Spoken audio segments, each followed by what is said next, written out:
ഏർപ്പെടുത്തിയിരിക്കുന്ന ഉപരോധങ്ങൾ പിൻവലിക്കണമെന്ന് ഇന്ന് സൗദി തലസ്ഥാന നഗരിയായ റിയാദിൽ നടന്ന ഉന്നതതല അന്താരാഷ്ട്ര യോഗം ആവശ്യപ്പെട്ടു. സിറിയൻ ജനതയുടെ വികസനവും പുനർനിർമ്മാണവും കൈവരിക്കാനുള്ള അഭിലാഷങ്ങളെ ഉപരോധങ്ങൾ തടസ്സപ്പെടുത്തുന്നുണ്ട് എന്ന് യോഗം വിലയിരുത്തി. അറബ് വിദേശകാര്യ മന്ത്രിമാർ യോഗത്തിൽ പങ്കെടുത്തു.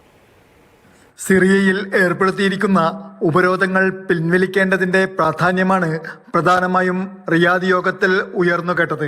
സൗദി വിദേശകാര്യമന്ത്രി പ്രിൻസ് ഫൈസൽ ബിൻ ഫർഹാൻ ആണ് ഇന്ന് നടന്ന യോഗത്തിൽ അധ്യക്ഷത വഹിച്ചത്. 2 യോഗങ്ങളാണ് ഇന്ന് റിയാദിൽ നടന്നത്.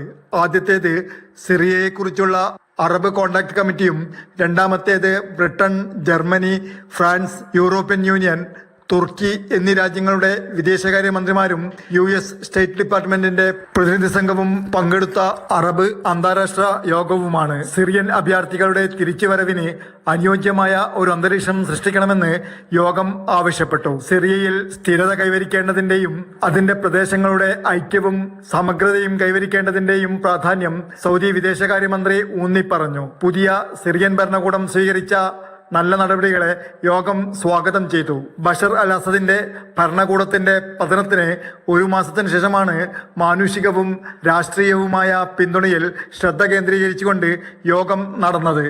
Jafar Ali Palakkode, Mathrubhumi news, Saudi Arabia.